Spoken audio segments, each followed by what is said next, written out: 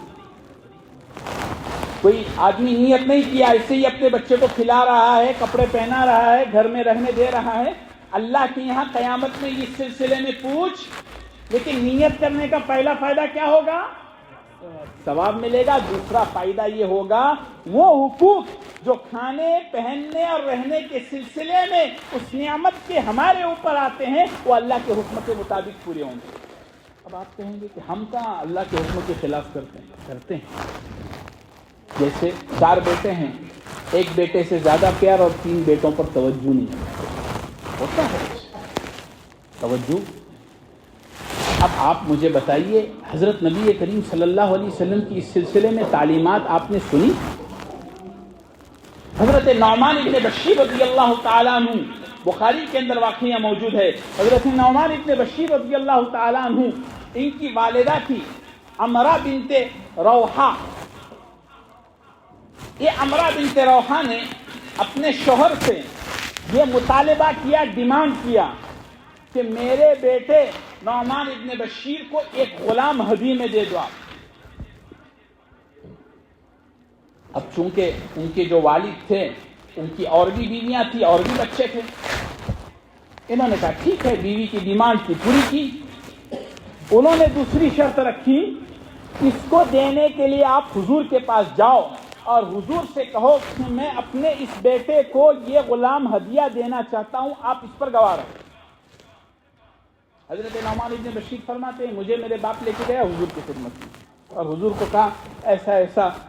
یہ نعمان ابن بشیر کی ماں نے کہا مجھے اس کو ایک غلام دینا ہے ہدیے میں، اور اس غلام کے دینے پر آپ گواہ رہیں۔ حضور علیہ السلام نے فرمایا تمہاری اور اولاد ہے؟ کہا ان کو آپ نے دیا؟ تو کہا کہ ان کو نہیں دیا، اس ایک کو دینا ظلم ہے، ظلم پر میں گواہ نہیں کروں، ظلم پر میں گواہ نہیں کروں۔ اسی لیے فقہاء نے یہ مسئلہ لکھا ہے، اگر آپ اپنے جیتے جی اپنی اولاد میں تقسیم کرنا چاہتے ہیں، سب کو برابر سرابر دینا ہوگا۔ وہاں وہ فیصلے نہیں چلیں گے کہ 2 بیٹیوں کا ایک بیٹے کو مرنے کے بعد جو میراث جاری ہوتی ہے وہ نہیں چلتی۔ علماء کرام موجود ہیں، وہ کہیں گے اس کے بارے میں۔ بہرحال یہ حقوق باریک باریک چیزیں ہیں،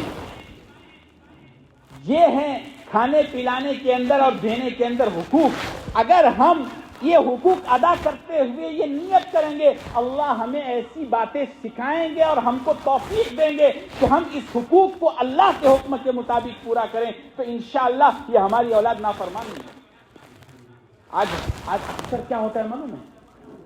ہمارے اس رویے کی وجہ سے بعض اولادیں ہم سے شکوہ اور دل میں برازگی رکھ کر کے ہمارے نافرمان ہوتے ہیں۔ اس میں ہمارا قصور ہے۔ کیا قصور ہے؟ ہم نے تمام اولاد، جیسے اگر میرا ایک بیٹا میری خدمت کرتا ہے تو دوسرے 3 بیٹے میری دل میں تمنا ہوگی کہ نہیں وہ بھی میری خدمت کرے، ہے کہ نہیں تمنا؟ جب تمنا ہے تو میں محبت کے معاملے میں، دینے کے معاملے میں سب کو برابر رکھوں، وہ بھی فرما بردار بن جائے۔ تو بہرحال کہنے کا حاصل یہ ہے کہ ہمارے اوپر جو اللہ تعالیٰ نے یہ نعمت کی شکل میں دی ہے، اس کا ایک حقوق تو یہ ہے، اور بھی اس کے بہت سارے بے شمار فائدے۔ لیکن اصل جو مجھے کہنا ہے آج کے موضوع میں وہ یہ ہے کہ ہماری یہ جو اولاد ہے، اولاد کی شکل میں جو نعمت ملی ہے، اس نعمت کا جو شکریہ ہے، شکر حقیقی ہے، اس میں ایک ذمہ داری تو کھانا پلانا اور رکھنا ہے، دوسری ذمہ داری یہ ہے ان کے دل میں ایمانی شمع کو روشن کرنا۔ اگر ہم نے یہ نہیں کیا، اللہ کے یہاں ہمیں پوچھ ہوگی۔ ہمارے بڑوں کو دیکھیے، حضرت امام مالک رحمۃ اللہ علیہ فرماتے ہیں علم حدیث اتنی آسانی سے نہیں آتا۔ میرے استاد ربیعۃ الرائے کو دیکھیے، جنہوں نے علم حاصل کرنے کے لیے اپنے گھر کے اوپر کے کیواڑ کو اور اوپر کے جو لگائے ہوئے بمبو رہتے ہیں اس کو فروخت کیا علم حاصل کرنے کے لیے، تب جا کے علم آتا ہے۔ کون ہے حضرت ربیعۃ الرائے؟ ان کے والد تھے عبد الرحمن ابن فروخ۔ ان کا نکاح ہوا، نکاح ہونے کے بعد آذربائیجان کے علاقے میں جہاد کا اعلان ہوا، چلے اپنی بیوی کو حاملہ چھوڑ کر کے چلے، رقم تھی 30,000 دیا، کام میں لانا، میں جا رہا ہوں۔ چلے گئے، 28 سال کے بعد واپس آئے۔ کتنے سال کے بعد؟ اس وقت فون، ٹیلی گرام اور یہ کچھ نہیں تھا، ان کو کچھ خبر نہیں عبد الرحمن ابن فروخ کو۔ جب واپس ہوئے تو ان کے دل میں وساوس کیا؟ بیوی زندہ ہے یا مری ہوگی؟ بیوی کو میں نے امید سے چھوڑا تھا، بیٹا ہوا ہوگا کہ بیٹی ہوئی ہوگی؟ بیٹی ہوئی ہوگی تو اس کی شادی ہوئی ہوگی کہ نہیں ہوئی ہوگی؟ وہ زندہ ہے یا نہیں؟ بیٹا ہے تو زندہ ہے یا مر گیا ہے؟ یہ خیالات۔ مدینہ میں شام کے وقت پہنچے، پہنچ کر کے اپنے گھر میں گیا۔ سارا 28 سال میں تو نقشہ بدل گیا تھا، اپنے گھر کا بھی نقشہ بدلا تھا، بس وہ علامات سے گئے، اپنے نیزے سے دروازہ کھولا، اندر چلے گئے۔ ان کے بیٹے ربیعۃ الرائے نماز کے لیے باہر نکل رہے تھے، ان کو دیکھا یہ ہاتھ میں نیزہ اور چھرا لیے ہوئے، کہا تم میرے گھر میں کیوں داخل ہوئے بغیر اجازت کے؟ تم چور ہو، تمہیں کس نے اجازت دی؟ ابھی میں مدینہ کے قاضی سے کہتا ہوں کہ انہیں گرفتار کرے، یہ جو ہے میرے گھر کا کیواڑ کھول کر کے بغیر اجازت کیا ہے؟ یہ گفتگو چل رہی ہے، اتنے میں وہ بوڑھی ماں آئی، اس نے اس کو ایک قسم کا سکتہ آیا دیکھ کر کے 28 سال کے بعد اپنے شوہر کو۔ اس نے کہا بیٹا صبر کرو، یہی تمہارا باپ۔ دونوں گلے ملے، خوب روئے۔ جب عشاء پڑھ کر کے واپس آئے تو انہوں نے پوچھا عبد الرحمن ابن فروخ نے کہ میں نے تجھے 30,000 دیے تھے، کیا کیے اس کو؟ تو انہوں نے کہا فکر نہ کرو، محفوظ رکھی ہوں، صبح میں بتا دو گی، اب ذرا آرام کرو۔ صبح اٹھے، نماز کے لیے چلے گئے، بیٹے بھی چلے گئے، یہ بھی چلے گئے۔ اب جب مسجد نبوی میں پہنچے، مسجد نبوی میں روزے صلی اللہ علیہ وسلم پر صلاۃ و سلام پیش کیا، پیش کر کے نکل رہے تھے، کیا دیکھتے ہیں مسجد نبوی میں ایک بڑا حلقہ لگا ہوا ہے اور لوگ بیٹھے ہوئے ہیں، حدیث سن رہے ہیں۔ سب کے بیٹھے اور پیچھے سے پوچھا، جیسے کوئی آدمی نیا آنے کے بعد پوچھتا ہے، جس نے دیکھا نہ ہو بیان کرنے والے کو تو انہوں نے پوچھا یہ کون ہے؟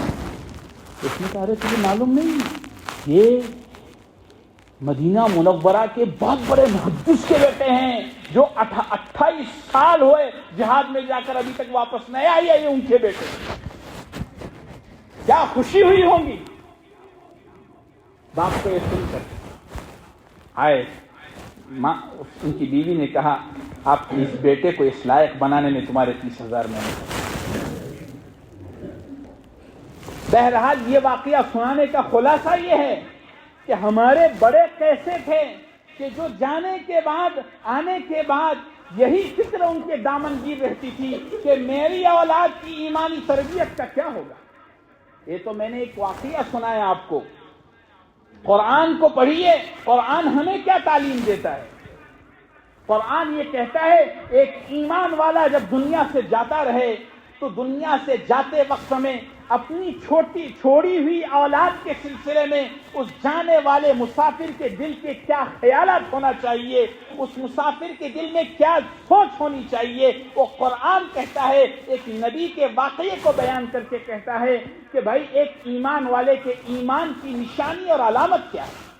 اور ایک آدمی دنیا سے جا رہا ہے، مثلا مجھے پتا چل جائے کہ میں 8:30 پر دنیا چھوڑ کے جانے والا ہوں، تو یہ جو 20 منٹ 18 منٹ کا جو وقت میرے پاس ہے، اس وقت کے اندر میرے کیا خیالات ہونے چاہیے میرے بعد والوں کے سلسلے میں، میرے نسل کے سلسلے میں۔ آج اگر کوئی مسلمان جا رہا ہے دنیا سے تو سب سے پہلی اگر ڈاکٹروں نے کہا لے جاؤ تمہارا باپ کچھ دیر کا مہمان ہے، رشتہ داروں کو بلاؤ، کھلاؤ پلاؤ. اب کیا کرے گا؟ بیٹی کو بلاؤ، بیٹے کو بلاؤ، بیٹو میں نے 4 دکان بنائے ہیں، یعنی اپنی ساری پراپرٹی کے تحفظ کی وصیت کرے گا. پھر آخر میں اگر تھوڑی بہت دینداری ہو، نماز مت چھوڑنا، نماز کا پابندی کرنا، بہت غنیمت یہ کیا تو. لیکن قرآن کہتا ہے کہ تم دنیا سے جانے لگو. ہمارے حضرت فرماتے ایک جگہ ایک بہت پیارا جملہ لکھا ہوا تھا، ہر آدمی دنیا سے جاتے وقت میں یہ فکر کرتا ہے کہ میرے بعد میرے اولاد کا کیا ہوگا، کبھی یہ نہیں سوچتا اولاد کے مرنے کے بعد اس کا کیا ہوگا. اتنا بڑا جملہ ہے، میرے بعد میری اولاد کا کیا ہوگا یہ تو سوچتا ہے، اولاد کے مرنے کے بعد اس کا کیا ہوگا یہ نہیں سوچتا. تو حضرت یعقوب علیہ السلام کا واقعہ قرآن بیان کرتا ہے. قرآن کہتا ہے کہ حضرت یعقوب علیہ السلام کون؟ معمولی آدمی نہیں، جس کے والد حضرت اسحاق بھی اللہ کے نبی، ان کے دادا حضرت اسماعیل بھی اللہ کے نبی، حضرت یعقوب کے چچا حضرت ابراہیم، حضرت یعقوب کے والد اسحاق، ان کے والد ابراہیم، یعنی دادا باپ پوتے تینوں کیا ہیں. اور مزید ایک رشتہ کہ ابراہیم علیہ السلام کے 2 بیٹے تھے، ایک کا نام اسحاق تھا، ایک کا نام اسماعیل تھا، گویا کہ چچا بھی کیا ہیں؟ نبی. اور آگے 12 بچے، اس میں بھی ایک نبی. ابھی آپ مجھے بتائیے اس خاندان کے سلسلے میں آپ کا کیا خیال ہوگا؟ اس خاندان کے ایمانی ماحول کے سلسلے میں آپ کو شک ہے کہ اس خاندان میں جس کا دادا، جس کا چاچا، جس کا باپ، جس کا بیٹا، جس کا پوتا سارا کے سارے انبیاء ہو، اولو العزم نبیوں میں جن کا شمار ہوتا ہو، ایسے انبیاء اس میں موجود ہو، ایسے خاندان کے سلسلے میں تمہارا کیا خیال ہوگا کہ اس خاندان کے ماحول میں پرورش پانے والے بچے کے ایمان میں کوئی کمزوری ہو سکتی ہے؟ اگر کسی کا خیال بھی آ گیا تو میں کہتا ہوں اس کا ایمان کمزور ہے. حضرت یعقوب علیہ السلام کے موت کا وقت آیا. اللہ کیسے اچھے انداز میں اس واقعے کو بیان کر رہے ہیں، قربان جائیے. مفسرین کہتے ہیں کتنا پیارا انداز اللہ نے اپنایا. اللہ فرماتے ہیں ام کنتم شہداء اذ حضر یعقوب الموت. جیسے کیا ہوتا ہے تمہارے گاؤں کے اندر آج سے 25 سال 50 سال پہلے کوئی واقعہ ہوا ہوگا نا، تو بڈھے لوگ ہوتے ہیں نا عمر والے، وہ جوان کو پوچھے ارے تجھے معلوم ہے کیا تو ایک واقعہ ہوا تھا تو ہمارے گاؤں میں یہاں بوڑی میں ایک عورت کودی تھی تو وہ کیا بولتا ہے ارے مجھے کیا معلوم ہے، ارے میں تھا وہاں، میں اپنے اکا کے قصوں تجھے بولتا ہوں. بولتے ہیں نا، انسان بولتے ہیں نا. آپ کے گاؤں میں نے ایک مثال دی، معلوم تھا اس کے. بہرحال جس کو معلوم نہیں وہ معلوم والوں سے پوچھ لے واقعے کی وجہ سے. تو پوچھتے اللہ تعالیٰ فرما رہے ہیں اے میرے بندو، جس وقت یعقوب کی موت کا وقت آیا اس وقت تم وہاں موجود تھے. ہم کیا جواب دیں گے؟ ارے اللہ ہم کیا، ہمارے باپ دادا ہمارا خاندان بھی موجود نہیں تھا. ایسا یعنی ہمارا کوئی موجود کہاں، کتنے 100 سال پہلے کی بات، ہم تو نہیں. اللہ فرماتے ہماری ذات موجود تھی، ہم سناتے ہیں کیا ہوا. سنو، دیکھو کتنا پیارا انداز ہے، واہ ماشاءاللہ. تو کہتے ہیں ہم اس وقت موجود تھے. کیا ہوا؟ یعقوب علیہ السلام کو ایسا محسوس ہوا اب میں دنیا سے جانے کے لیے چند لمحات باقی ہیں، میں دنیا سے پردہ فرما رخصت ہونے والا ہوں. ایسا ان کو محسوس ہوا، فیل ہوا. تو انہوں نے کیا کیا؟ ارے بچوں کو بلایا، بیٹے ادھر آؤ. بلا کر کے کیا پوچھا؟ ما تعبدون من بعدی، اے میرے بیٹو میرے مرنے کے بعد تم کس کی عبادت کرو گے، کس کی پوجا کرو گے؟ مفسرین نے ایک نقطہ لکھا ہے یہاں. کیا نقطہ لکھا ہے حبیب صاحب؟ کہ حضرت یعقوب کو اس کی فکر کیوں ہوئی؟ اس کی وجہ یہ ہے کہ اس وقت مصر کا جو ماحول تھا عمومی، اس عمومی ماحول میں شرک کا اتنا رواج تھا کہ کوئی ایسی چیز بچی نہیں تھی جس کی پوجا نہ کی جاتی. دیکھو نقطہ، یعنی ماحول کیسا تھا کہ درخت، ہر چیز، کوئی چیز بچی ہوئی. اب ایسے ماحول میں ایک نبی کی کیا فکر ہو رہی ہے، اور وہ فکر اللہ تعالیٰ نے ہمیں بتائی کہ ہمیں بھی آج اگر ہم جائزہ لیں تو کیا ہمارے یہاں کا ماحول ایسا نہیں ہے؟ تو کیا ہمیں اس کی فکر کی ضرورت نہیں ہے؟ کیا ہمارے حالات پر یہ آیت فٹ نہیں ہوتی؟ کیا کہا کہ میرے بعد تم کس کی عبادت کرو گے؟ اس ماحول میں تربیت پانے والوں نے کیا جواب دیا؟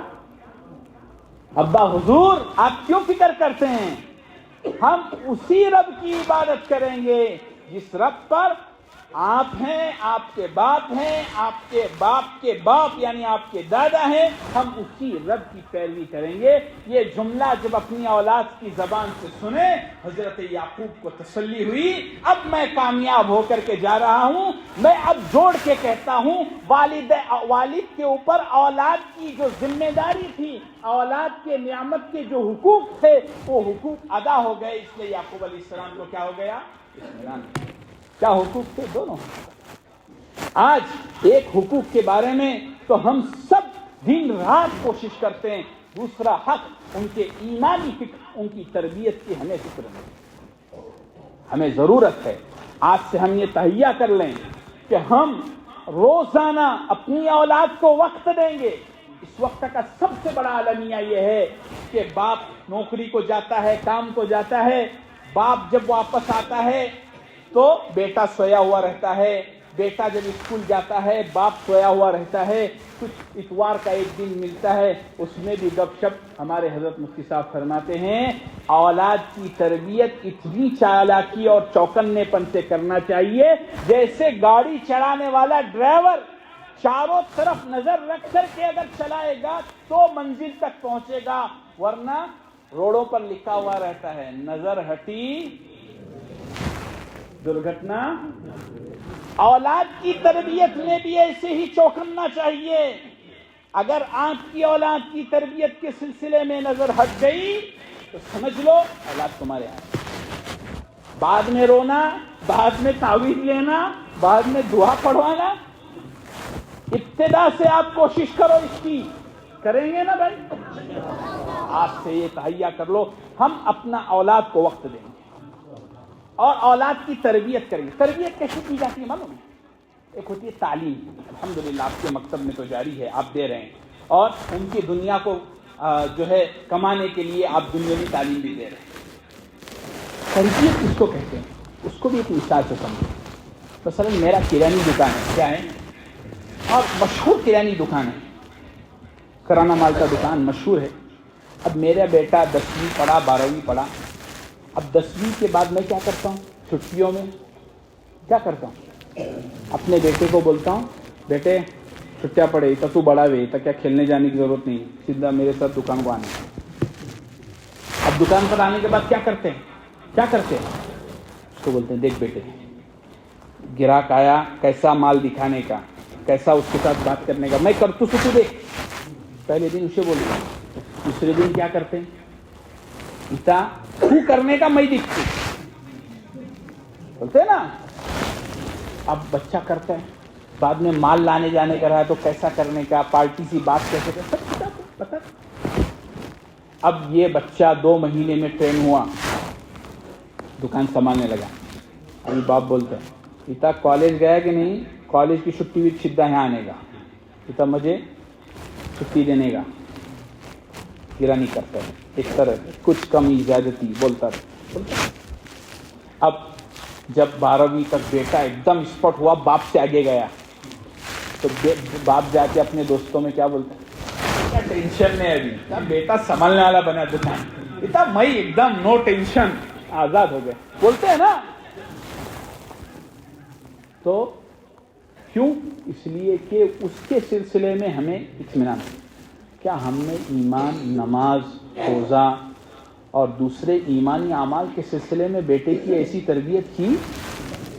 بیٹا 7 سال کا ہوا، آپ نے کہا اس کو بیٹے اب نماز پڑھنے تمہیں چلنا ہے، نماز ایسی پڑھی جاتی ہے، بیٹا شور نہیں کرنا، نماز میں پڑھتا ہوں دیکھ، یہ ہے تربیت، یہ ہے۔ تو میں نے کہا نا تربیت مکتب کی تا کے اندر باپ کی ذمہ داری، اس لیے تا کو با کے ساتھ بھی جوڑا ہے، ادھر بھی جوڑا ہے کہ بھائی باپ کی بھی ذمہ داری ہے۔ یہاں اگر مدرسے معلم اور استاذ نے سکھایا ہے، ابھی جیسے قاری صاحب فرما رہے تھے مکتب کے اندر ہم دعائیں سکھاتے ہیں، یہ دعاؤں کی عملی مشق اور ٹریننگ کہاں ہونے والی؟ یہاں تو نہیں ہونے والی، وہاں گھر آنے کے بعد بچہ بستر پر سو رہا ہے، بیٹے دعا پڑھا، سنت کے مطابق سویا، یہ ذمہ داری ہے تمہاری۔ اگر ہم اس طرح، اور بھی بہت ساری باتیں ہیں، اگر اس طرح کوشش کریں گے اور تربیت کریں گے تو انشاءاللہ یہ جو نعمت اللہ نے ہمیں عطا فرمائی ہے اور اس نعمت کا جو حق ہمارے اوپر آتا ہے، اس حق کے بارے میں اللہ کی بارگاہ میں ہم بری و ذمہ ہو سکتے ہیں اگر ہم نے ان دونوں حقوق کے سلسلے میں کوشش کی اور ہماری جو ہے اوقات کو لگایا۔ حضرت کہتے ہیں کہ بھائی لوگوں کے پاس 2-2 گھنٹے اخبار پڑھنے کا ٹائم ہے، واٹس ایپ کے چیٹس دیکھنے کا ٹائم ہے، ٹائم نہیں ہے تو صرف اولاد کا خیال کرنے کا ٹائم۔ بیٹا کہاں جا رہا ہے، کس کی صحبت میں بیٹھ رہا ہے، کیا کر رہا ہے، اتنی دیر سے کیوں آیا، کیوں جلدی نہیں آیا، عشاء کے بعد کہاں گھومتا ہے، اس کے موبائل کے اندر کیا رکھتا ہے، کس کے ساتھ اس کا تعلق ہے، یہ ساری ذمہ داری تمہارے اوپر ہے۔ جب ہاتھ سے چلا جانے کے بعد پھر افسوس کر کے فائدہ نہیں، ابھی تمہاری اولادیں تمہارے سامنے ہیں، اللہ نے موقع دیا ہے۔ اور یہاں جو حافظ صاحب ہیں، امام صاحب ہیں، مولانا ہیں، ان کے پاس آپ جائیے اور کہیے کہ ہم کو اولاد کی تربیت کے گر سکھائیے، اصول سکھائیے۔ میں ایک مجلس میں پوری چیزیں نہیں بیان کر سکتا، میں صرف آپ کے دل میں اولاد کی تربیت کا شوق اور جذبہ پیدا کر کے جاؤں گا۔ اس کے بعد آپ خود ان کتابوں کو پڑھیں گے، جائیں گے کہ بھائی اور اسلام کا مزاج کیسا ہے۔ اسلام نے تمہاری اولاد کے دنیا میں آنے کے تصور سے پہلے سے تربیت بتائی۔ کیا کہا اسلام نے؟ اگر تم چاہتے ہو کہ تمہاری اولاد نیک ہو تو سب سے پہلے اپنے بیج کو جس زمین میں ڈالنا چاہتے ہو وہ زمین 3-4 طرح کی ہوگی۔ آج نکاح جو ہوتے ہیں وہ 4 طرح کے ہوتے ہیں، یا تو اس کا حسن، یا تو اس کا مال، یا تو اس کا خاندان، یا تو اس کا دین۔ حدیث میں آتا ہے کہ اگر دین کے ساتھ حسن ہے نور علی نور، دین کے ساتھ حسن مال ہے نور علی نور، نور علی نور، اس کے ساتھ خاندان بھی ہے اور ایک نور بڑھا۔ لیکن اگر 2 رشتے آپ کے سامنے ہیں، ایک رشتہ تھوڑا سا ساولا ہے لیکن دینداری ہے، دوسرا رشتہ خوبصورت ہے دینداری نہیں ہے، شریعت تمہیں کہتی ہے اس کو ایکسپٹ کرو، قبول کرو، اس کو قبول مت کرو۔ یہ شریعت نے ہمیں تعلیم ہے، اس لیے کہ اگر اس میں دینداری ہوگی اور اس کے بعد حلال روزی کھاؤ۔ ایک بزرگ تھے، ان کا بیٹا جو ہے نا ایک نمبر کا شرابی اور بیکار نکلا۔ لوگوں نے پوچھا کہ حضرت آپ اتنے بڑے اللہ کے بزرگ اور آپ کا بیٹا ایسا؟ کہا کہ میرے پیٹ میں کچھ حرام غذا چلی گئی تھی، ڈاؤٹ فل غذا۔ حضرت مولانا انظر شاہ کشمیری رحمت اللہ علیہ کے خطبات کشمیری ہیں، اس میں ایک واقعہ لکھا ہے۔ ایک باپ نے یہ طے کر لیا، میاں بیوی نے، کہ بھائی دیکھو اللہ ہمیں اولاد کی خوشخبری دینے والے ہیں، ہم یہ تہیا کرتے ہیں کہ یہ اولاد کے آنے سے پہلے ہم اپنے آپ کو بچائیں گے، سیف رکھیں گے، کوئی گناہ نہیں کریں گے، غلط کام نہیں کریں گے، تاکہ ہماری اولاد کیا ہو، عبد القادر جیلانی ہو۔ تو کیا ہوا؟ بچہ ہوا بڑا نیک، تھوڑا بڑا ہوا، اب جا کر پڑوس کے گھر میں چوری کیا۔ اب کو آیا غصہ، یہ لے کر آیا ڈنڈا اور بیوی کو کہنے لگا دیکھ میں میرے وعدے میں سچا نکلا، تو سچ بتا۔ بولے وہ پیٹ میں تھا اس وقت، میں بازو والے کے گھر سے جو بیر کا درخت آتا ہے، بیر کا، اس درخت کے شاخ سے ایک بیر لٹکا تھا، میں بغیر اجازت کے بیر اگر ہم حرام کا کھائیں گے تو ہم کیسے امید رکھ سکتے ہیں؟ اس لیے اپنی کمائی کو حلال بنائیے، اپنی کمائی کو حلال بنائیے۔ پھر دیکھیے ہماری اولاد کی کیسی تربیت ہوتی ہے۔ بہرحال یہ کچھ موٹی موٹی باتیں میں نے آپ کے سامنے پیش کی ہیں۔ اللہ تعالیٰ مجھے ہم سب کو اس پر عمل کرنے کی توفیق عطا فرمائے، اور اس مکتب کو اللہ تعالیٰ بے حد ترقیات سے مالا مال فرمائے، دین دوگنی رات چوگنی ترقیات سے نوازے، پڑھنے والے بچوں کو علوم نافعہ، اعمال صالحہ، اخلاق فاضلہ سے آراستہ فرمائے، علم عمل صلاح کا پیکر بنائے، ان کی والدین کی امید سے بڑھ کر بنائے، اساتذہ کو اللہ تعالیٰ بہترین بدلہ عطا فرمائے، اور ان کو دارین میں اللہ تعالیٰ جو بہتر اس کی جزا ہو سکتی ہے وہ دے دیں۔ یہ بہت بڑی بات ہے، اور آپ ان کی قدر کیجئے۔ اللہ تعالیٰ نے ایسے آپ کو اساتذہ دیے ہیں جو آپ کے بچوں اور اولاد پر محنت کر رہے ہیں، ان کا خیال رکھیے، میں آپ سے درخواست کروں گا۔ اور دوسری بات یہ ہے، جو یہاں کے انتظامیہ اور ٹرسٹ ہیں اور دوسرے جو ہے مسجد کے ذمہ دار اور مسجد وار لوگ ہیں جنہوں نے اس مکتب کی کامیابی اور جلسے کی کامیابی کے لیے کوشش کی، آئندہ امید رکھوں گا خصوصاً وہ نوجوان ٹیم جو قاری صاحب کے ساتھ اور حافظ صاحب کے ساتھ کام کرتی ہے، وہ آئندہ اس سے بھی زیادہ اچھے انداز میں بڑھ چڑھ کر کے حصہ لے کر مکتب کے اس نظام کو اور تعلیم کو ترقی دلانے میں کوشش کریں گے نا بھائی؟ دوسرے حافظ موسیٰ صاحب ہمارے بزرگ نے ایک بات کہی کہ صرف یہاں تک محدود نہ رہے، یہاں تک محدود کیا ہونا چاہیے؟ ہمارے اس شہر کے ہر مسجد میں، میں کہتا ہوں ہر محلے میں، ہمارے اطراف میں، حافظ صاحب کو تو چونکہ ان کا ننیال ہے، گاؤں کے نام یاد ہے، مجھے یاد نہیں ہے، وہ تمام دیہاتوں میں مکتب کا منظم نظام یہ ہے، چراغ سے چراغ جلا کرتے ہیں، یہاں چراغ روشن کرنے کی کوششیں جنہوں نے کی ہے الحمدللہ روشن ہوتا جا رہا ہے، اور اس کی وجہ سے آپ اس کا نتیجہ بھی دیکھتے جا رہے ہیں۔ یہاں تک محدود رہ کر کے ہاتھ پر ہاتھ دھرے بیٹھے نہ رہے۔ دنیا کے معاملے میں ہم کتنے چوکنا، ایک گاؤں کی ڈسٹرکٹ ملی اور ایک کمپنی کا یہ ملا، ایک گاؤں کا دوسرے گاؤں کا بھی مزید ملنا، ایک کمپنی کھولی دوسرے کمپنی کی فکر، ایک دکان سے دوسرے دکان کی، سمجھے، ایک زمین ہے دوسرے زمین کی، جاب کرتا تھا، نوکری کرتا تھا، جو ہے بونس مل گیا، یہ مل گیا، جو ہے ریٹائر ہونے کے بعد مل گیا، تو سب سے پہلے اس کو کہاں لگانے کا، اچھی کیسی فکر دنیا کے، ایسے اس مکتب کے نظام کو جاری رکھنے کی فکر آپ لوگ کریں گے، یہ امید رکھتے ہوئے میں اپنی بات کو ختم کرتا ہوں۔ آمین وآخر دعوانا الحمدللہ رب العالمین۔